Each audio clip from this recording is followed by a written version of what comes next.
everyone. Thank you for joining us. My name is Officer Danielle Durrett, and I am the Public Information Officer here at the Naugatuck Police Department. We are here today to discuss the events that took place in the early morning hours yesterday, July 12th, on Alma Street here in Naugatuck. We are also here to answer any questions that the public may have regarding the status of this investigation. Here with me today is Naugatuck Police Chief Colin McAllister, Deputy Police Chief Daniel Norick, Detective Lieutenant Ryan Burns, and also joining us here are members of the victim's family, Nicola, Alec, and Cassidy.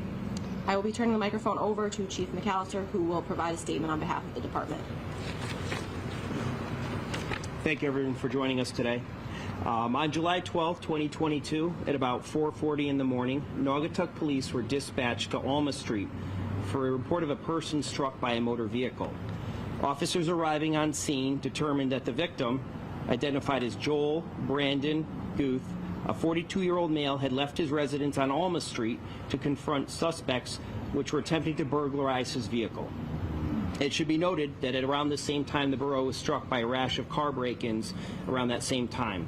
While doing so, Brandon was struck by a black vehicle which subsequently fled the scene, leaving Brandon with life-threatening injuries in the roadway. Preliminary evidence indicates that Brandon was struck intentionally. Naugatuck police officers and Naugatuck EMS rendered emergency care to Brandon, who was transported to Waterbury Hospital. He remains in critical condition. The investigation at the scene, which includes recovery and processing of evidence, remained underway through much of yesterday with the assistance of the Naugatuck Valley Collision Investigation Team and detectives from the Connecticut State Police Major Crime Squad. As the investigation has progressed, a vehicle has been seized which is believed to be related to this incident and is also being processed with the assistance of the Connecticut State Police Major Crime Squad. Naugatuck police detectives continue to work around the clock following up on leads which we continue to receive. On behalf of the Naugatuck Police Department, I'd like to extend our sympathy to Brandon's family, who have been dealing with this ordeal due to the actions of these criminals. Brandon was not just a member of our community, but he's also a hardworking son and a loving brother. At this point, there is a strong likelihood that someone has direct knowledge of who is responsible for this criminal act. To those individuals, we appeal to your good nature to come forward with information on who is responsible for this incident. To those who are responsible for this crime, we urge you to come forward and accept responsibility for your actions. We also ask anyone who may have footage of car break-ins, general information, or tips that could lead to the apprehension of these suspects to contact the Naugatuck Police Department at our main number of 203-729-5221, and we also have our confidential tip line at 203-720-1010. At this time, I'd like to open up for a couple questions relating to the investigation. Is there a reason to believe that there were multiple people that were on the part of this type of incident? Yeah, we believe at this point there may have been at least one or more suspects at this point as part of the investigation, but it indicates at least probably two, but I can't definitively say the exact number. Juveniles? We have no information on that at this point. A ton of people in that neighborhood have like ring doorbell video surveillance. Have you been able to recover any video at this point? We do have video as part of this investigation. We cannot release it at this time, and we continue to process it and screen through it, as the community has been providing a large amount of that for us, and we're trying to tie it together. Does the video clearly show the suspects? Are you able to identify them from the video? I don't want to comment specifically at this stage of the investigation as to what we have in the video, but it has been assisting us in this investigation. Can you talk about challenges in this investigation? Any happened early reporting? Anything to say that what is kind of challenging this time? Well, it's always challenging. The officers and the first responders' primary concern is to render aid to the victim, and then having to transition to that role of being investigators and trying to preserve and collect evidence to ensure a successful outcome in this case. Can you give any more details about what led you to the vehicle that you are now processing? Based upon some of the preliminary information that we recovered at the scene, the detectives have been contacting through various law enforcement platforms and networks. We believe that a vehicle that's consistent with this investigation was recovered in another jurisdiction, and at this time we are currently processing it with major crime.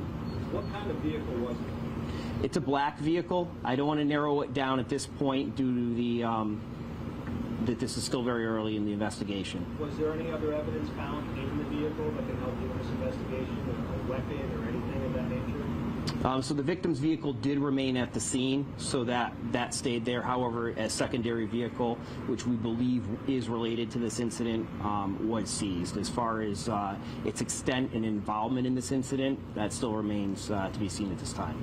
Just to clarify this information, so the victim was hit by a car. Correct. Which car was it? Was it the one? The black vehicle.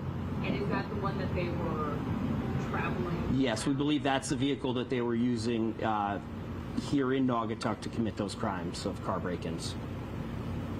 We spoke to the mayor earlier who talked about the town purchasing these cameras in response to these rash of car break-ins. Can you talk a little more about that? So Naugatuck is one of a series of communities that has invested in LPR technology, license plate readers. That is a reaction, a proactive measure that we've taken to try to reduce the amount of car break-ins. It's a technology that will allow us to track these vehicles as they enter and exit town. But that is something Naugatuck has invested in. We're at various stages of that project right now. I don't know if family members who want to say anything, not putting on the spot. Yeah, so they, the family has been willing to answer some questions here today. Obviously, their primary concern is ensuring that those who did this to Brandon are brought to justice. If it's okay, I'd like to ask the three of you to come up here to the microphone, and they're willing to answer several questions relating to his condition and how the family's been coping with this.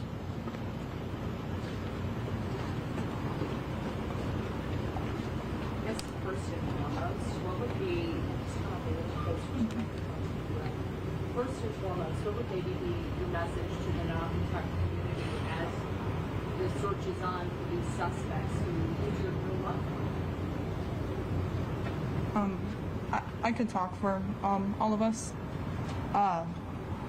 We just want to let them know that Brandon is a hardworking person just like them, and he's a member of the community. He is a business owner. He's just like, just a hardworking, normal person.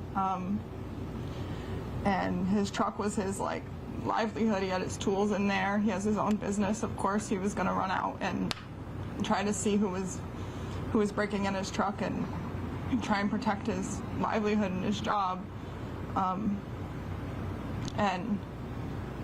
We just want everyone to know that, and that if they know anything, to please say something. We just want to know who did this. We can't even fathom that there's people that disgusting in the world that would do something like that and just leave and go about their day. And I guess that's what we would tell them. So you say he's a business owner. What does your mother do? He does landscaping, excavating. Just if you want to talk. Yeah, landscaping, excavation, masonry, just a little bit of this and a little bit of that, and he's just been reared up from a young age with a lot of talent for it and passion for it. He loves his projects. He's always coming home talking about them, and he loves tools. He loves shopping for tools, and I hear all about them when he gets them, and I have to, be all excited, and so that's what he travels with, and that's what drives him. And he does free work for family and friends all the time. He's always doing free work for family and friends, free labor. Yeah, he's free with his time. He's very generous. Very generous. Yeah, he's A lot of people have been offering, especially the GoFundMe. I just looked, it's like more than $7,000. Anything to say to the community and their support for you all? That's greatly appreciated. At this time, he doesn't have insurance, so anything you send is just greatly appreciated. And I wanted to say thank you to the community. The police officers in Naugatuck have been great. Every time I went there, there's just always been somebody there, and even the first responders that showed up, I was there when it happened, and I can't tell you the relief it was to see them that night, and just take the reins from there and bring Brandon to safety to the Waterbury Hospital. I know it's hard to talk about, so people say past, but how is he doing in the hospital? Well, right now he's stable, but by stable I mean he's kept alive on, modern technology. He's intubated. He had emergency surgery. They had to remove part of his skull to expose his brain so the swelling can go down. And when it comes to brain injury, really, you don't know when you're out of, Out of the woods. Yeah. It's just a question of time and medicine and good care and your prayers. Yeah, just, as a family, it's just not easy the only thing you can do is sit and wait for doctors to tell you the next thing that they're going to do or say about him, and just it's just not easy. And if anyone knows anything or wants to help in any way, we really appreciate it.